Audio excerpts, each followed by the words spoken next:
What's good, meaningful movers? Welcome back to Moving with Me in the podcast, where actions have meaning, words have meaning, and we open up the conversations to discover what's your next move. I'm your host, Krystal. In today's episode, we are going to explore some uncharted waters, or perhaps a natural disaster we would like to avoid, like a hurricane category 5 or earthquake Richter scale 7. But you know how we do it here. We need to set that theme. So let's go ahead and do that. The word of the day is exploration. Oh yeah, we aren't limiting this to locale. You know me better than that by now. Are there parts of you, yes you, within you, that you haven't explored yet? Are you afraid of what you may feel when you're looking for something or someone and they aren't there? What is to be said about loss and grieving? That's enough of me talking. How about we introduce our guest? And there's no one better to do that than herself, Melissa. Why don't you give the people a bit of background about yourself and what you're going to share with us today? Yeah, thanks, Krystal. It's so great to be here. I'm really excited, and I love everything that your podcast and your audience stand for. So I'm honored, so excited. I am a certified coach through the ICF, and I went through the Coactive Training Institute. And my mission in life is to empower people who are going through or who have come out of major life transitions. The key component of that life transition is a lot of times we have some tricky, messy, unprocessed grief. And grief can show up in so many different ways, as we know. A lot of times when people think of grief, they think of bereavement first. And that's kind of the first thing that comes to everybody's mind. But it can come up through all sorts of different kinds of loss and all sorts of different kinds of life transitions. And so that's how I work with people. It's really empowering, fulfilling, and rewarding work on my end. And the transformation that I can see with people that I work with is just, it's everything. It's meaningful. So that's a little bit about me. It's giving life. I think that's really so important. Yeah, that's kind of like bringing people back to life after loss. Oh. It's a hard one, right? Yeah. Tell me about how this all started. You had a major life event that happened.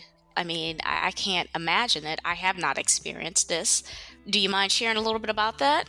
Sure. You know, this is my story, but we all have a story. I had a pretty normal, joyous childhood growing up in, farmland, middle of Wisconsin, and kind of was directed into a pretty solid career path. Did everything by the book, graduated high school, went to college, kind of welcomed being pushed into a career in like sales, marketing, advertising.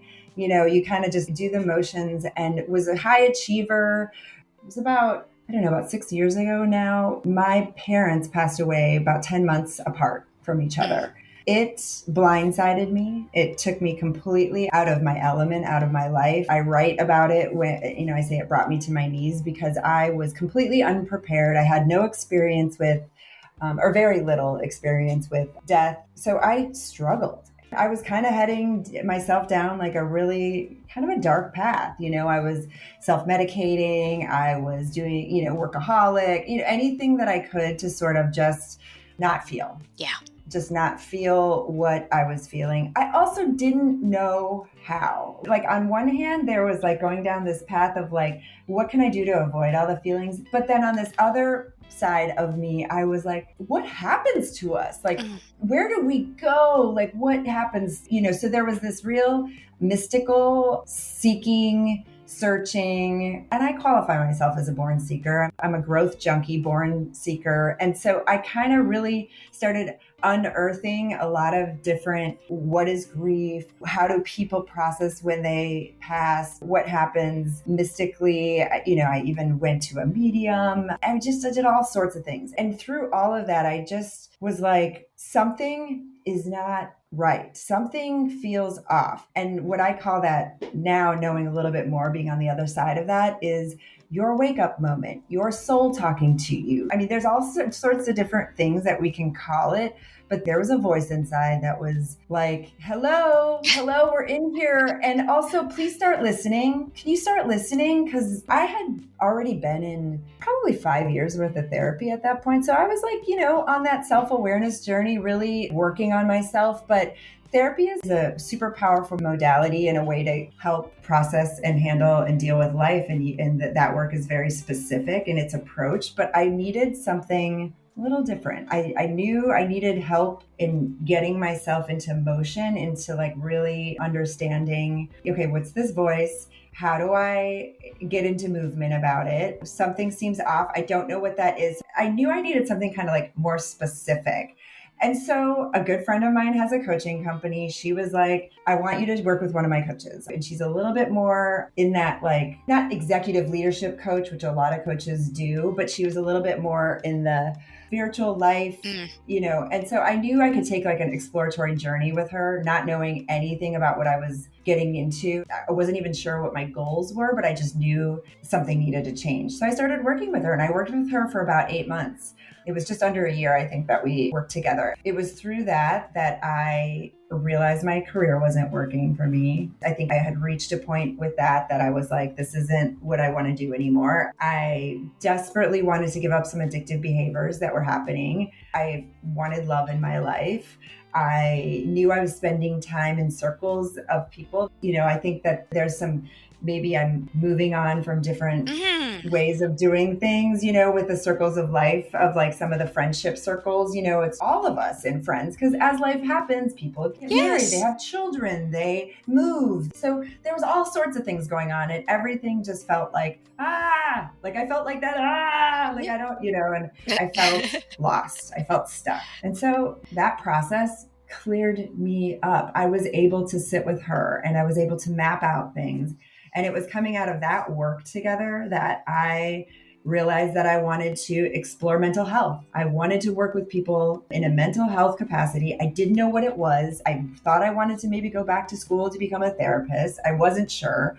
I'm a type A when it comes to being fiscally responsible, and I kind of have a lot of work I always do around that for myself in order so that I don't run my fears around fiscal decisions to run my life. So I was like, okay, I got to make sure I do this, so I'm not going to just go willy-nilly back to school, spend a bunch of money and like not really know that it's what I wanted to do. So I was like, all right, I learned a lot about coaching through Melinda, my coach. And then I also really thought like, gosh, this is a modality that's powerful. Like I saw what it did for me. And so I just started to put the pieces together. I was like, maybe I could explore coach graduate school certification program and then feel it out in a way that's like, let's see how that feels.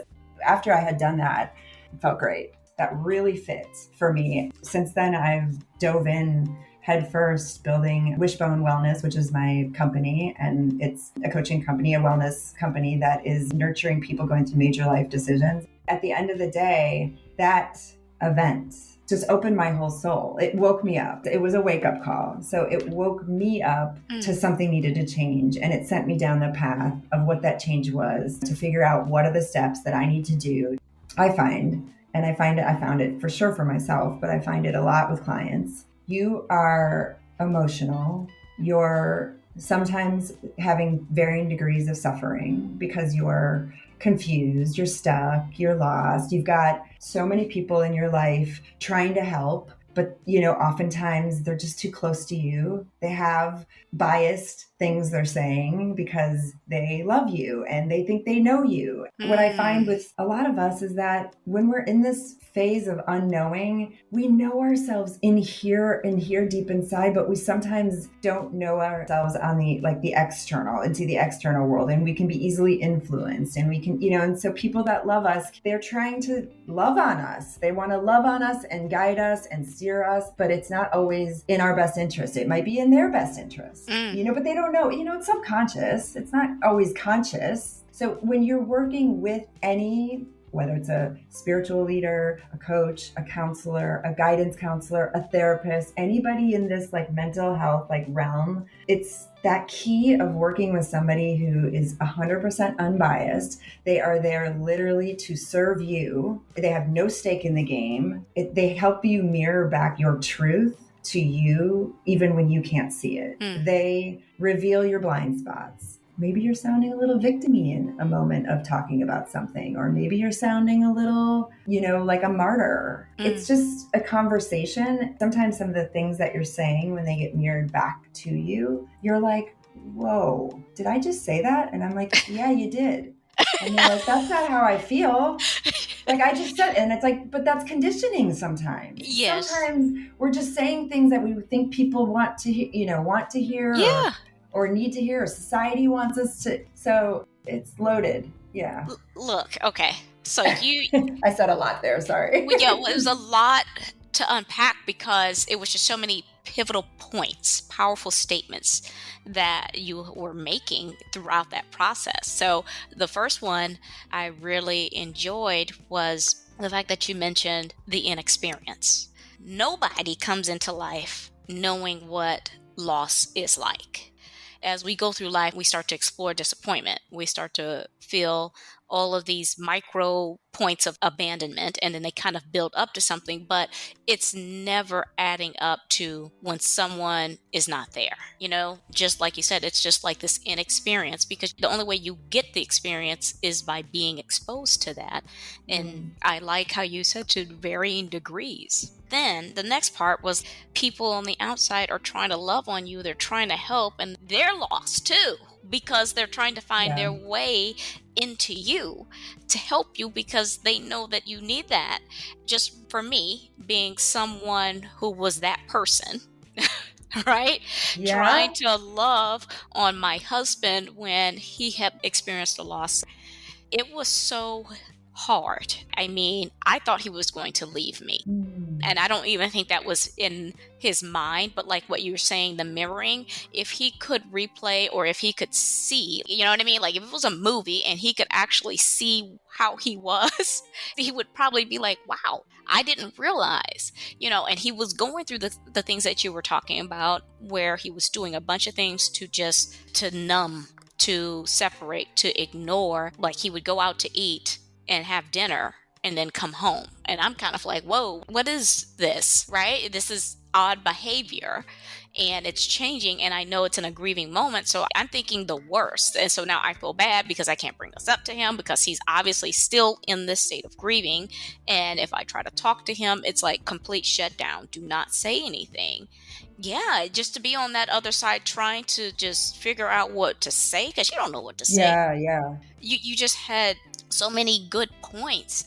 And one of the ones that you mentioned also was how you were growing into who you are, and you had to change where you were. So you had to change different behaviors, you had to change different things that you were indulging in, and you had to change your particular social circle because it was no longer fitting the person you were becoming. So you had made this one good point. You were grieving the person that you were to transition into this individual you are today. And I thought that was, again, very powerful. So I wanted to bring light, I wanted you to go through all that process, because I could tell that it was painful for you, but I can tell out of that, it's amazing of how something horrible can be injected into our lives that awakens something in us that pushes us to be more than who we are, to a higher calling. It stinks that something you had to experience a loss for that to happen. And I found that in myself too, when I've lost somebody and I've started to become somebody else, because that loss made me realize something. And I'm just thinking, damn, why did that have to happen before me to do this? Because I want them to be here to see where I'm going, what I've transitioned into. Yeah. So tell me about your life coaching business, and you help people transition from loss, but not just loss of life, other losses, right? Right. Yeah, exactly. So there's loss of love, which definitely loss of life falls into that. So sure, when people, bereavement, when people lose people in their lives to death, there is a major hole and a major loss of love. But, you think about people who are going through divorce or breakups, that's a major loss. There's empty nesters who are going through like a major, it's like their house was full and now it's not. And, that's a major, major shift. And then there's this other key component that I think encompasses all of it. But this is where it gets like everybody's journey is their own journey. But loss of self. What I mean by that, for example, people may have a job loss that happened. It's always that cliche thing, like when anything happens, when you lose someone important in your life or you lose a job or something, and, people are like, just wait, like this is going to be the best thing that's ever happened to you. And, when you hear that, and especially loss of life, I mean, that's like, and I say that because it's like such a hard thing. So I'm not trying to make something light that is like the hardest thing that ever happens to us. Mm-hmm. But when we hear those words like, oh, they're in a better place, or, oh, this is the best thing that's ever happened to you, or just wait, you can't, it's not the time. Like there's no world where that is going to resonate with you in the moment. It just can't. And it's not meant to. So what another good one is like, in the right timing, like this has to happen. You be patient because it has to be the right time. And I think, the more I've experienced these things myself in life, and then also just worked with people who are going through it, all of these little things we've heard since we were little kids, they can't make sense in the moment. They're not meant to make sense in the moment. It's almost probably meant to get you to be like, shut up. Please don't tell me that right now. Because you have to walk through the thing that is going to make you feel something so strongly that it is going to alter the course of your life. Like it has to be something so strong that it will shift you into, I need to stop. Getting back to the loss of self thing, it's like you lose a job, it's something that defined you. Sometimes people's jobs are like, it's everything for them. And rightly so. I mean, if you're lucky enough to have a job you love so much and it is everything, like that's beautiful. But then if something happens to shift that, or, layoffs happen, it's like, who am I? Who am I without this job? Who am I without this person in my life? Who am I without this substance in my life? I mean, retirees. There's a few clients that I have that are retirees, and it's the most rewarding work I've ever done. And they saw, I'm about to have this major shift in life. I'm about to retire. And some people have a real map that they're ready to like get to when they retire. And some people are not. They're like, I didn't realize that I would retire. I've looked forward to this, my whole career. And now it's here and I don't know what to do with myself. And I don't know. And I really want to have a legacy and I want to do something that's meaningful. And then people throw in all these like, but this, but that, but I live here, and it's like, no, there's no buts. There's only possibility. The big piece about making major shifts in life is like, you need to be creative. Hands down, the best thing you can do is get curious in order to get creative. And you can solve everything almost, I think everything's almost figure outable. I think I'm stealing that from somebody. There's a coach that I've stole that from, Marie Forleo, I think her name is, because I remember I read that somewhere. I'm like, I love that. Creating a possibility takes creativity. And when we're stuck, it's a time when we're kind of out of our creativity. And so it's fun and nurturing to work with somebody to get you back into your creativity. And then it creates all these like, oh my God, I didn't even think of that. Oh my gosh, I didn't even think of that. I didn't think of that. And it starts to like garner hope and confidence. And it just starts to build this beautiful, okay, this is actually possible. One of my biggest jarring stories of a personal story about losing self is my own journey with alcohol as well. I think it's like 3 years now I gave up alcohol, and it's a process. What nobody told me, and I don't feel like everybody talks about all the time, is how you need to celebrate and grieve that old part of you, like that part of you that was that person that did that, and all the facets of who they were, and then to who you are today. When we lose anything, there is a story of that loss that we have to grieve, and we have to love it and honor it and know that we have to move on from that. And that's a process that takes work. And there are tools and things that help with that. It's a commitment. If you want it, you got to work at it. It doesn't just, and it takes time. I agree with that. I agree with that 100%, because my journey with alcoholism, I stopped not by choice, but because my body was giving out. I had to. I truly commend you and other individuals who are going through the process of just the temptation, because there's still residue. You know what I mean? that's left Yes. behind. You're right. It's a lot of effort, and you give yourself credit and you celebrate that. Yeah. So very powerful, very meaningful, and very relatable. So common. It's so Yeah, brave. I mean, it's so brave the choices that people make to do that, to, because it's so hard. agreed. It's the hardest work we do in this life, I think. So there were some grief topics you had, right? There was awareness. We just talked about a little bit, right? Which is the types of losses. And then you mentioned address. So how people acknowledge their current state. You went through that, right? I think we talked about that a little bit. Did we? Yeah. I mean, there is, a way to approach the process, but, everyone's unique. Yes. I co-led grief groups at a nonprofit for a couple years, and it taught me so much because I was in the room with, and these were grievers, grieving the loss of a loved one.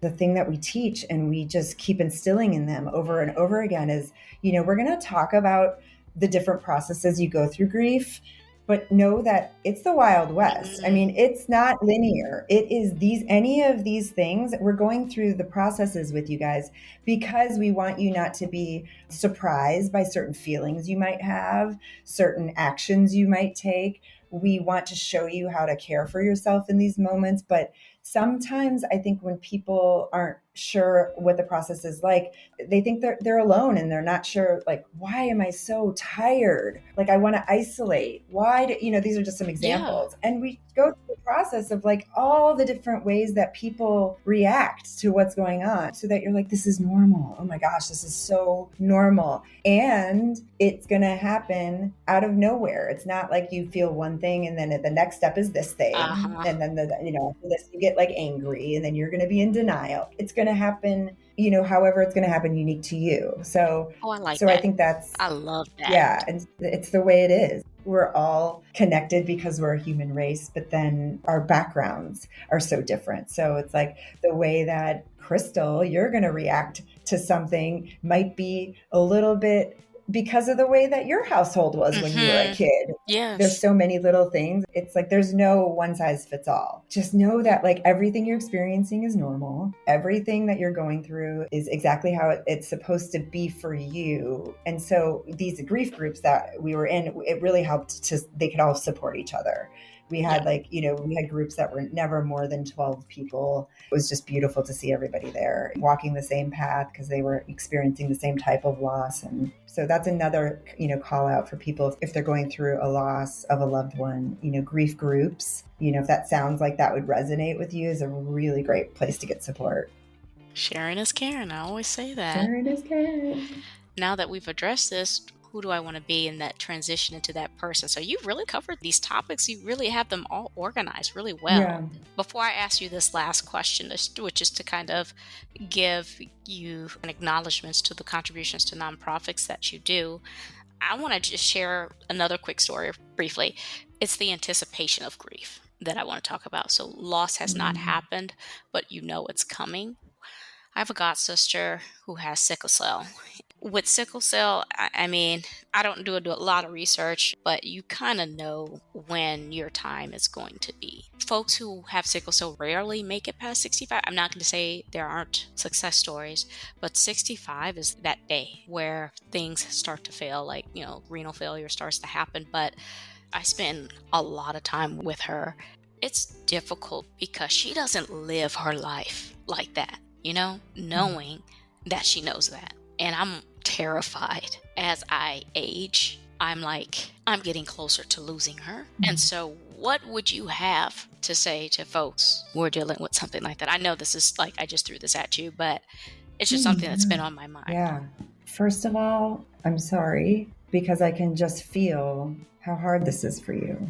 Just in the way that you're describing it, it's like, how do you navigate that? Because you're also hurting and you're scared and you love this person. I think there's one thing that it's like knowing that it's not your job, that you don't have a job to do. Like you don't have I have to be there to get them walking a path so that they can feel supported and make sure they're so ready. I think the best, I use the word nurturing, again, because for both people is just being with them And when it feels appropriate, just asking, like, is there anything you need? Like, is there anything that I could do right now? Is there anything that you want to talk about? And I fully get that depending on the personality of the person, it could trigger them, or it could, Yeah. you don't know. So this is a real area of being emotionally intelligent. We talk about in life, if, emotional intelligence, reading the room, if you've ever heard that term, and Yes. I think sometimes throwing spirituality at people can be off-putting, or it can be the most comforting thing. Like, if you don't know the person, you don't know what they're going to react to.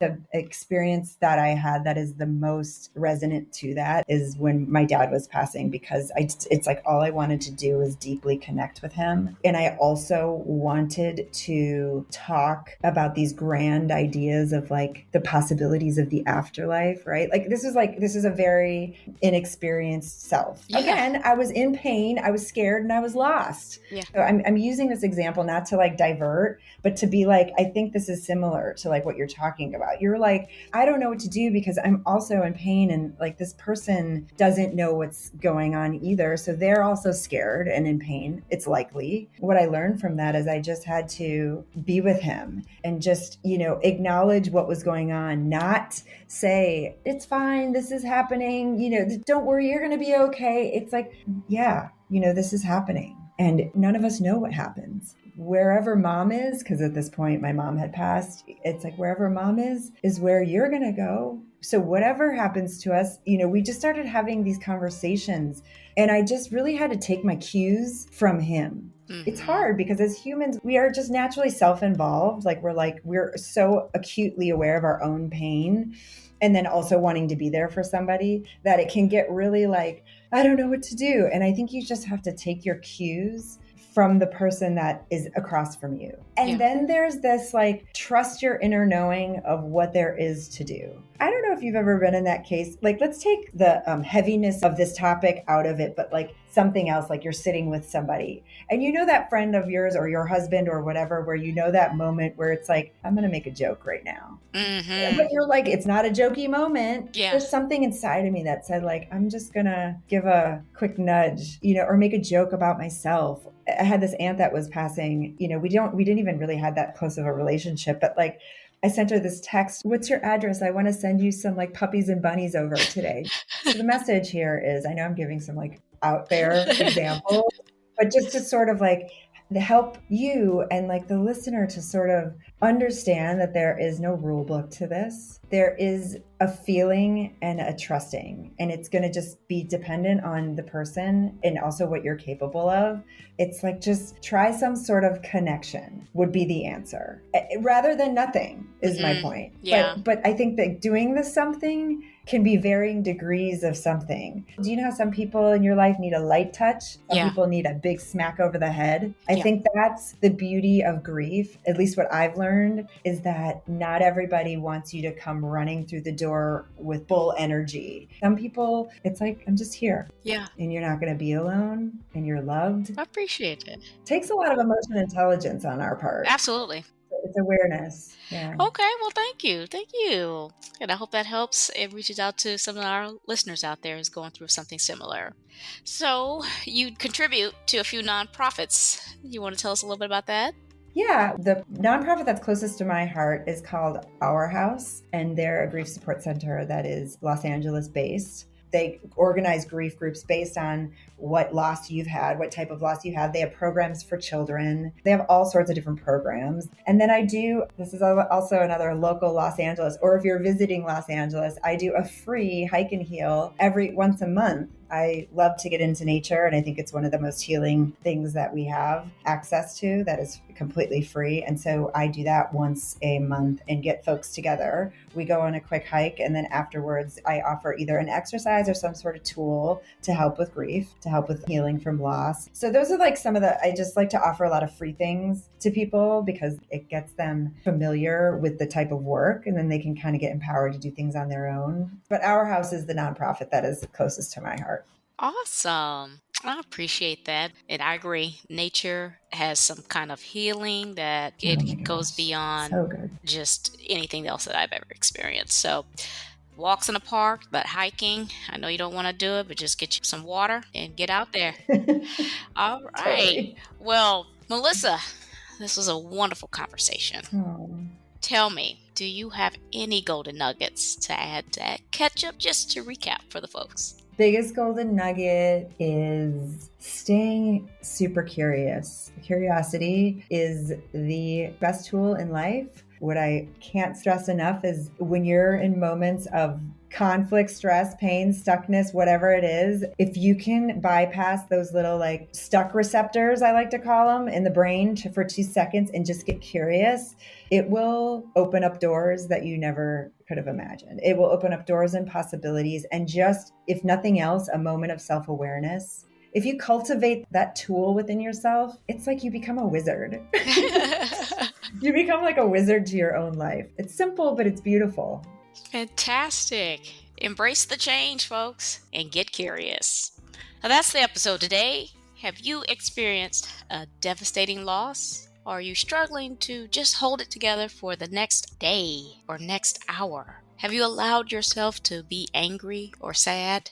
Don't let your grief define you. Make your decisions or hold others away. I know it's easier said than done. Trust me.